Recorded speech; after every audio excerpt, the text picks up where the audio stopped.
The Not So Perfect Pair by starcollectorsilas. Chapter 19. Summary.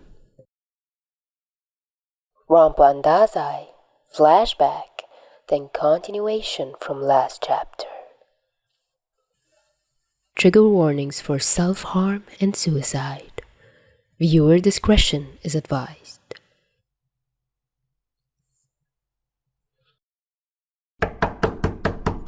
Dazai! Ranpo called out, banging the bathroom door open. Dazai cursed under his breath, pulling his feet up onto the lid of the toilet he was sitting on, his bandages loose around his arms, toilet paper pressed against his inner arms to attempt to staunch the bleeding.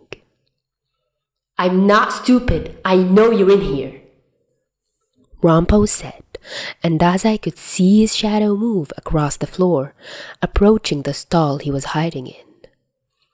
"You and Chuya, and honestly most people we know, always seems to end up here when something goes wrong. And there's only one other person in here with me, Dazai," Ranpo continued, stopping outside the door. Dazai debated saying something for a second, then sighed quietly, watching the blood soak through the tissues pressed on his arm. "Go away, Ranpo. I'm fine," he said, and Ranpo huffed dramatically. "No, you're not. Open the door." "I'm bleeding," Dazai protested, more as a warning than a complaint. "I know that. I watched the marks on Chuya's arms get deeper as he scratched them open, I assume?" Ranpo asked, and Dazai grimaced, looking at the blood drying under his fingernails. "It was an accident. I ripped them through the bandages," he muttered quietly. "Do I need to get Yosano?" Ranpo asked. "Or a first aid kit?" Dazai shook his head before remembering Ranpo couldn't see him, and then he breathed out shakily. "No, it's okay. I didn't get the bad ones, just some of the more superficial ones. They just bleed a lot." Ranpo was quiet for a moment, and Dazai watched him rock back and forth on his feet, before Ranpo stopped and walked away. A tap ran for a second, and Dazai sighed. He leaned forward, slipping the lock on the door open. A few moments later, Ranpo pushed through it, locking it behind him and holding out damp paper towels. Dazai took them begrudgingly, dropping the bloodied ones in his lap and pressing the wet ones against his arm, the cold water relieving the itchy and burning sensation on his arm. "We were talking about you, you know," Ranpo said, tone distant. "You have people worried." Dazai scoffed and rolled his eyes. He knew that. He didn't need to be told, but concern wasn't going to stop him. "Worrying isn't gonna do anything. I'll be fine." "No, you won't be," Ranpo countered easily. "Dazai, has your dad hurt you recently? Physically? Don't lie to me." Dazai blinked, taken aback. He had alluded to things like that, but he didn't expect to be questioned outright. "Does it really matter?" he asked dismissively, cleaning the blood from his arms now that most of it had stopped. "Yeah, it does," Ranpo responded, crossing his arms and tilting his head thoughtfully. "I said I'm not gonna tell, and I'm sticking to it. But tell me, you'll be 16 in literal days. You can move out. If you move out and can gather evidence of abuse, you can get Elise and take her with you," Ranpo said, his tone slipping into something more pleading. "I know you. You antagonize him. You can't be doing that if he's physically hurting you, Dazai. It's not safe. You're going to get hurt." Dazai frowned, and he just rewrapped his arm, staring at it instead of Ranpo, refusing to look at him. "I don't care," he said quietly, keeping his tone carefully blank and level. Attention is attention. Ranpo didn't have a response for that, just standing with his mouth slightly falling open, a hurt expression on his face. Dazai! Ranpo cut himself off.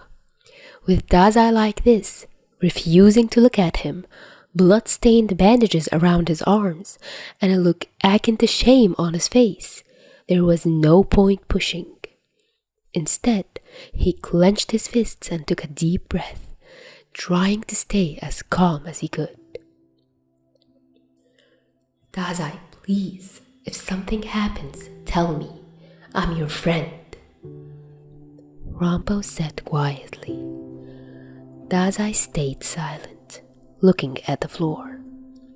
Ranpo hesitated, but then he stepped forward, and before he could change his mind, his arms were around Dazai's shoulders, clinging onto him tightly. He was scared, so unbelievably scared. He knew there was a chance he could wake up in the morning and one of his best friends could be dead. But he couldn't tell. He wouldn't. Don't ask why, he just couldn't. Every sight of a tired and hurt Dazai who complains about his father or his misfortune or his grades reminds him of a smaller, green-eyed version of the same person. One who got saved. And the hurt 14-year-old still in him screamed for secrecy. He was sure Dazai was clinging onto every trace of the same. So he wasn't going to break that. Not yet. Dazai had frozen, surprised, and he politely refrained from touching him back, just letting Ranpo cling to him like he was scared Dazai would disappear if he blinked. After a few seconds, Ranpo stepped away, clearing his throat. Go home, Dazai. Have something to eat and a nap or something. Ranpo said, standing up straight and looking down at Dazai, trying to regain his usual arrogant and uncaring air. Dazai smiled a little, just a small quirk of his lips, but he nodded and stood up, collecting the bloody tissues and stuffing them in the bin. Okay, he agreed. Ranpo nodded back and paused for a moment before quickly turning away, pretending to not need to wipe his face as he unlocked the door again and leaving quickly. Dazai sighed, his shoulders slumping as the door closed. He pulled his hoodie on to cover his arms and picked up his bag, leaving himself. He glanced at his reflection in the mirror as he passed, hardly recognizing the pale and tired face that stared back at him. He looked at the blood under his nails, and he swallowed, his mind wandering, returning to the pocket behind the drawers of his desk. Maybe death was like sleeping.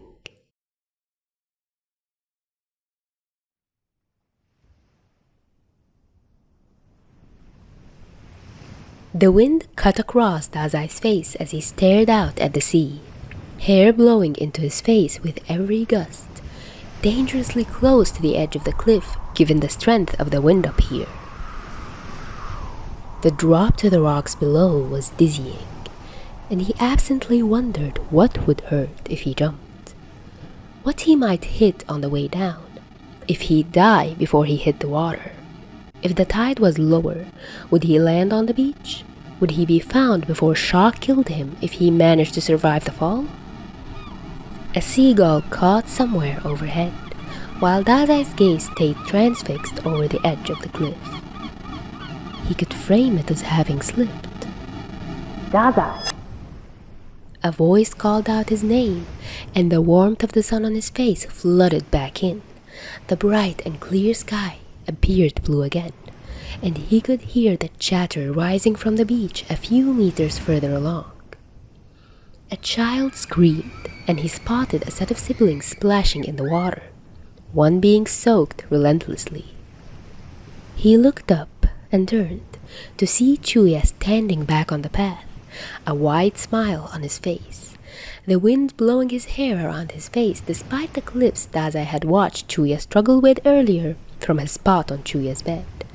Chuya sitting in front of the mirror with a face of determination. "Dazai!" Chuya shouted again before jumping out of the way of a man on a bike.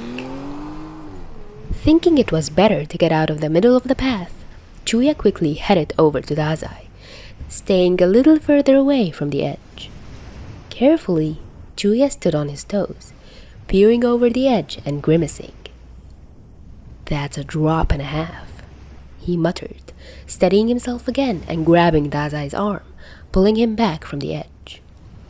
Dazai didn't resist, letting Chuya pull him, but smiling teasingly. "What, did you think I was gonna jump?" Chuya looked at him oddly for a second, tilting his head. "Jump? Why would you jump? That would hurt and it would probably kill you. You might fall though." Dazai blinked a few times, considering the bluntness of Chuya's question, and looked back at the edge. It was a good point. Why would he jump? Did he even have a reason? Shaking the thought away, he made a lurching motion towards the edge, despite being far enough away that if he fell, there would be no danger of falling off the cliff. "Stop!" Chuya yelled anyway, yanking Dazai even further back and glaring at him. Dazai laughed and then pulled his arm from Chuya's grasp and made a pushing motion, and Chuya screamed, hitting him away. "Dazai, stop!" he shouted, glaring and running back to the path. "Fuck you!" he yelled, crossing his arms. "I guess I won't show you the thing I found then." Dazai blinked, glancing back at the cliff edge for a second before following Chuya.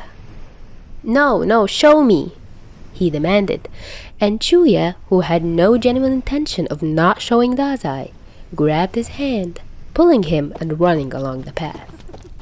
Dazai started laughing as they ran, passing Chuya's parents and little sister, Koyo still down at the beach with their things.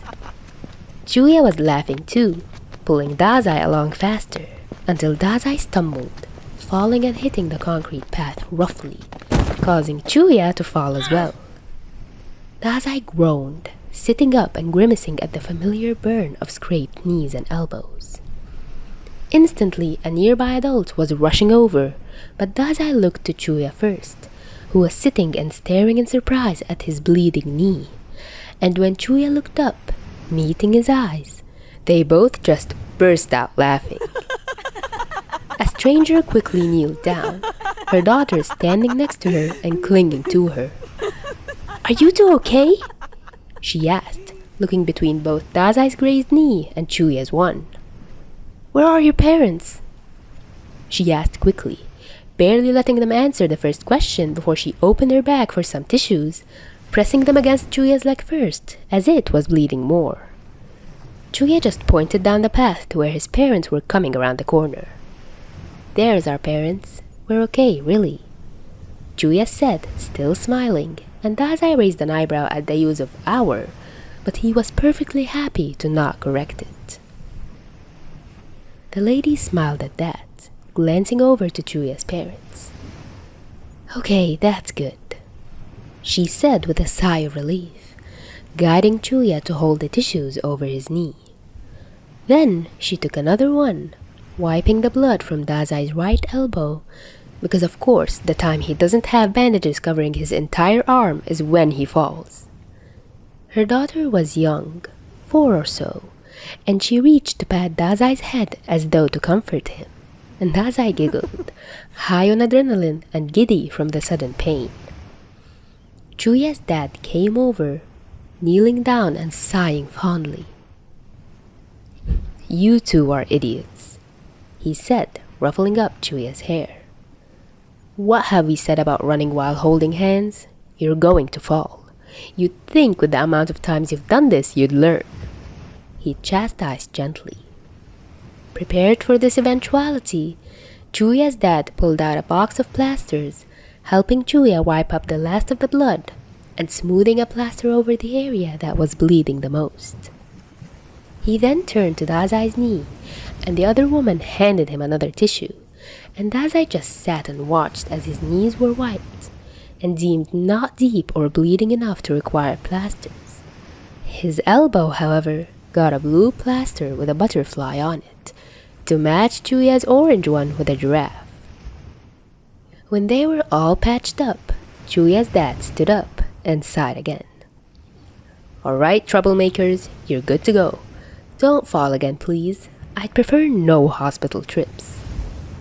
Neither Dazai or Chuya needed to be told twice, jumping up and joining hands again. Dazai was able to catch a snippet of the conversation Chuya's dad and the lady with her daughter were having. "So, are those your kids?"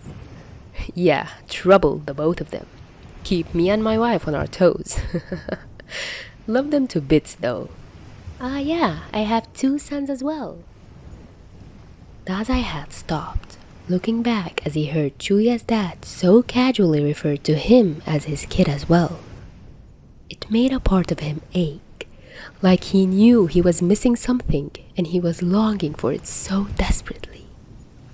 But then Chuya yanked on his arm and they were running again. "Hey, what did your father just say? No running!"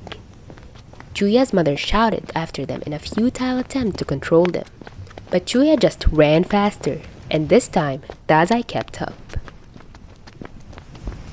The path split into 2 different ways a little further down, and while Dazai had been expecting to continue on the right, going along the cliff edge, Chuya pulled him to the left and onto the dirt path, towards the wooded area near the park. However, instead of following along it, Chuya stopped, looking for a gap in the fence. When he found it, he pushed through it, and Dazai followed without question. Here it was quieter, and the wind wasn't as strong. An occasional breeze brushed past them instead, the sun still shining down on them.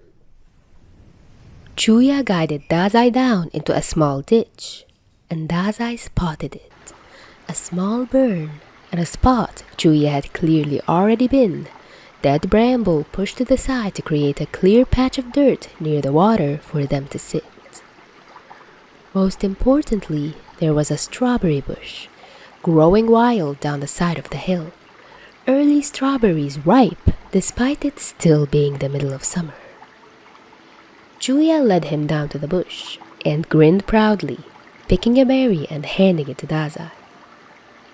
"I found this all by myself," he boasted, picking another for himself. "Wow," Dazai said with awe, looking around and biting into the strawberry, humming as the juice filled his mouth. Chuya smiled brightly, the sun falling across his face, dappled by the leaves of the bush. Dazai's gaze was torn from the sun on the water to Chuya's face, the shadows falling on his face like they were placed by an artist. "Do you have your camera?" Chuya asked suddenly, tilting his head. "Did you really just ask that?" Dazai responded with disbelief after a moment, pulling out a small digital camera from the pocket of his shorts. "We left our phones with Koyo. I was just wondering whether you left your camera too." Chuya said with irritation, but he quickly dropped it, smiling again. "Take a picture," he ordered, and Dazai turned the camera on quickly, shifting to angle the camera so Chuya was portrait in the frame, smiling widely with his eyes squinted shut slightly from the light. Dazai's breath caught, and he snapped the picture, lowering the camera again with red cheeks. Chuya reached out to take the camera and turned it on Dazai. "Smile!" Dazai was too distracted, and the first picture Chuya took, Dazai was looking at Chuya, not the lens, eyes slightly wide and face still flushed. The second one, he did actually smile, but he didn't take his eyes off Chuya, or the way his eyebrows were furrowed and his nose was scrunched up as he focused on angling the camera right. A few moments later, Chuya handed the camera back, and Dazai looked down at the picture of himself, eyes glittering and cheeks flushed as he smiled at someone, just past the camera. When he looked back up, Chuya was fiddling with his hair, and he sighed dramatically as he pulled the last clip out. Dazai, do my hair, Chuya said before turning around and tilting his head back. Dazai blinked in surprise and then groaned with fake annoyance, guarding his fingers through Chuya's messy hair. There is hardly anything to do. It's still too short, he complained. Do those 2 braids, the French braids on either side.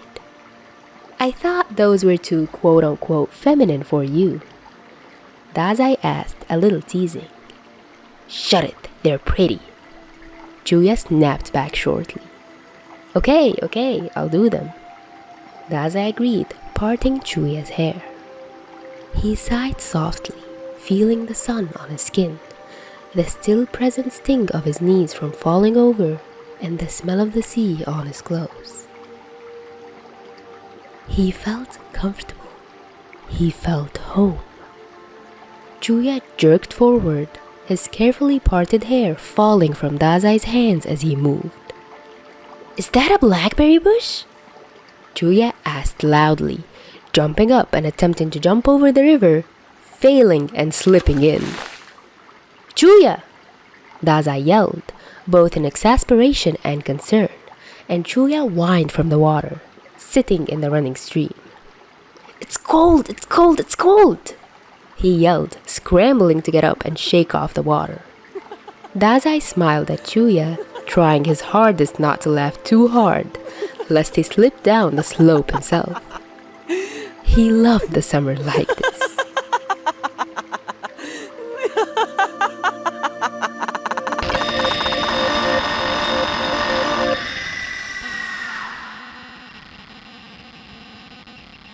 At the edges of Dazai's consciousness, he heard an ear-splitting scream, breaking into uncontrolled sobbing.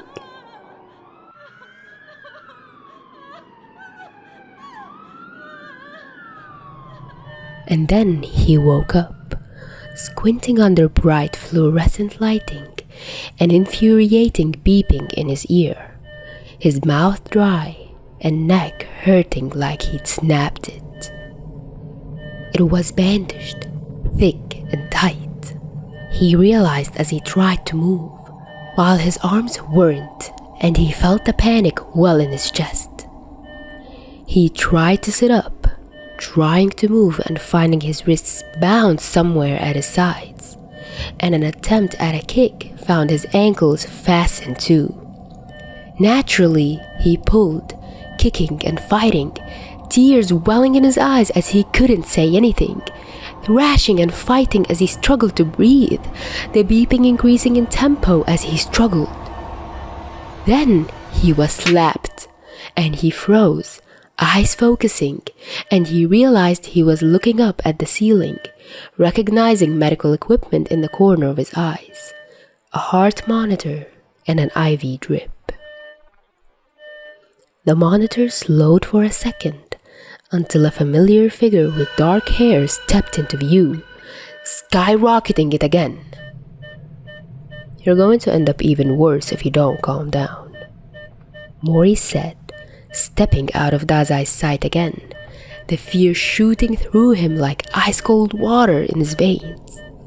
He wanted to say something, but he wasn't going to try moving again. He'd freak himself out again, and he couldn't even open his mouth to attempt speaking. This little stunt of yours really scared your sister, Mori said casually, coming back into view again, a vial and a syringe in hand. Should have heard her screaming. She's staying with Ongo right now. Poor thing had to be pried off you. She got herself covered in your blood. Dazai watched with wide eyes as Mori inserted the needle into the vial, measuring out whatever was inside. At the mention of Elise, he felt his stomach turn, guilt making him nauseous as he remembered the scream and the crying. Ango knows of this little trick now too, unfortunately. He was distraught. First your brother, now you? How would he have coped, I wonder? Though, not much would have been lost if you had succeeded. Mori continued, holding the syringe up to the light and flicking it, pushing out any air bubbles. Mori walked to stand beside the bed, leaning over him. He held out his hand with a smile, and Dazai's breathing picked up, shaky and erratic. "Arm, please," Mori asked, and then he stopped himself. Right, the restraints. You're a rather volatile patient to work with. I had a nurse fetch them while you were still out." Mori grabbed onto Dazai's upper arm, and Dazai tried to pull away, kicking and thrashing as he tried to get away from Mori and his needle, but Mori had a firm grip on his arm. However, Mori did let go, sighing in irritation as Dazai squirmed. "Idiot, this is intravenous. I can't inject it if you're not holding still." Mori spat out with annoyance. Dazai pointedly looked at the IV stand, and Mori sighed. "It's not been inserted yet. It's for after I've done the stitches for your neck, because you're volatile and likely to find a way to rip it out, even if you are bound." Dazai glared at Mori. He hated that. He's not angry. He is not a volatile person. He doesn't lash out for no reason. He doesn't know why, but he doesn't just do it for fun. Mori just went for Dazai's arm again, and Dazai, again, didn't let him. He wanted to know what it was. He wouldn't just let Mori inject him with no explanation. This time, however, Mori just sighed again and pressed the call button. Dazai felt his heart leap into his throat. Fighting and pulling at the straps holding his wrists and ankles down, he struggled, tears pooling in his eyes. He attempted to shake his head, and instead let out a silent scream of pain as he felt whatever wound he had inflicted on himself start bleeding again. The door of the room he was in burst open, and seconds later there were multiple sets of heavy hands holding him down, looking up to see multiple men holding his shoulders, arms, and legs. Any panic he was feeling before tripled, and he struggled against them, unable to do anything more than squirm slightly under the painful pressure, chest heaving with silent sobs as tears spilled down his face. There was a pinch of pain as Mori pricked the needle into Dazai's skin, and Dazai just closed his eyes tightly, tense and still as he gave up fighting, the nurses not letting up their holds. Only when Mori pulled away and signaled to the nurses they could leave did any of them let go, and Dazai just stared at the ceiling with tears in his eyes, the imprints of the hands that had been holding him down lingering on his skin, making him want to puke. Mori moved to his left side, and Dazai felt more than saw as the bandages around his neck were pulled away, relaxing a little despite himself now the pressure was off his neck. "You're lucky I hold so much sway in this place, or the word of your attempt would be far and wide," Mori said, his voice cold and clinical as Dazai felt him press gauze against the side of his neck. "If it wasn't for me, you'd be spending your birthday in a psychiatric ward," Mori continued, and Dazai didn't look at him, just curling his fingers into a fist. Mori hummed for a second, reaching for some things. You lost a lot of blood. You'll likely need a transfusion once you've been stitched up. You've only been here for 20 minutes at most. You were nowhere near deep enough for a successful suicide. Barely deep enough to cause muscle damage, never mind slice your jugular, which is what I assume you were aiming for. Though, judging by your arms, trying to slice your arteries there didn't work either. Change your mind halfway through? Dazai clenched his jaw, wincing as the movement sent pain lacing through his neck. Deep enough for stitches, and a few lovely scars though. I suppose if Elise hadn't found you, you might have bled to death. Mori set a thoughtful tone to his voice. Which reminds me, he added, smiling at Dazai sickeningly. I thought I told you not to make a mess. I hope you'll enjoy cleaning that when we get home.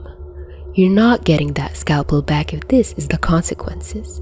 I really didn't want to be in the hospital tonight, and Elise is going to struggle to recover from this, of course. Dazai wanted to say something, anything, just to get Mori to stop talking, but he still couldn't speak. A complete roadblock in place, and his limbs felt heavy, like there was a weight settling in his bones. He felt ridiculously tired, his brain slowing as whatever sedative Mori must have given him kicked in. This game of yours is getting boring, Dazai. It's rinse and repeat. I thought when you threw yourself in the river and discovered drowning wasn't as painless as you thought it would be, you'd get bored quickly. If you keep going like this, I might have to believe you're actually suicidal. Self-harm is one thing, but an intent to die? I'd need to medicate you. After all the work we've put into your future, it would be wasteful to have you die. Dazai turned his head slightly to glare at Mori through blurry and unfocused eyes, black creeping at the corners of his vision. I wonder how Chuya would feel knowing all the things you've hid from him. Mori mused aloud. Would he be sad? Angry? I wonder if he'd still talk to you. Dazai shook his head weakly, but he was so tired, and his eyes felt weighted with lead as he struggled against the sedative. Mori sighed, checking his watch, clearly just waiting for Dazai to fall asleep. We have a name for a patient like you in psychiatry, or anywhere really. He tilted his head, studying Dazai with a calculating expression. You're a revolving door patient, the kind that doesn't get better. You leave out the door and come back in a few moments later as if you've never stepped out from the doorway. I doubt you'll live for long on your own. No amount of help can fix your issues. Normal is something you'll probably never know. Dazai felt his bottom lip tremble. Of course he knows what a revolving door patient is, but to hear it? Of course he'd never get normal. Misery is attracted to him like a magnet. Normal wasn't something people like him were allowed.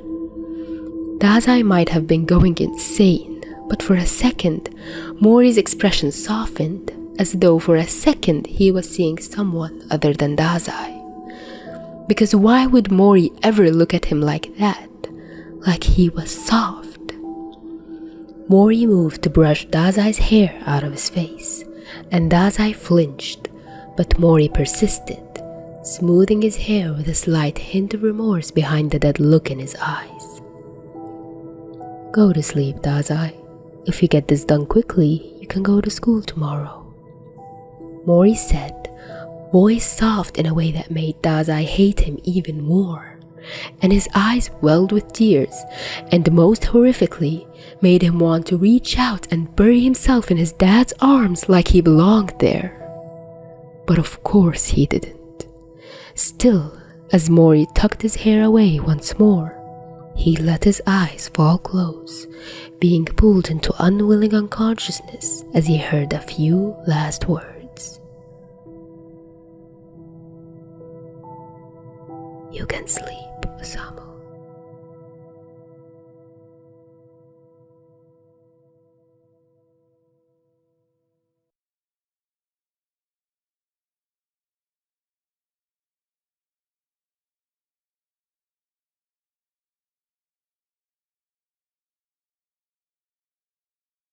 We're starting a Mori hate riot in the comments because what the fuck? No shred of sympathy? At all? No self-reflection? Your son is about to die and all you can say is, oh well, Can't let that happen because of the effort I put into your medical career. Ugh! I almost cried when Dazai wanted to hug him all the same. Because at the end of the day, he's still a kid. And at the end of the day, that's his father. And he is in such a terrible situation with no one else but his father to provide comfort. Yet he never would. Gosh, Silas, I love you, but also fuck you. Affectionately. Sorry for the jump scare midway through. I hope it gave the intended effect of getting violently whiplashed into reality. Can you tell I enjoy psychological horror? Well, even then, thank you so much for listening, everyone. Don't forget to send kudos to the author through the link in the description. Also, if you'd like to request any fics, the community tabs are now open for you to post, aside from Tumblr.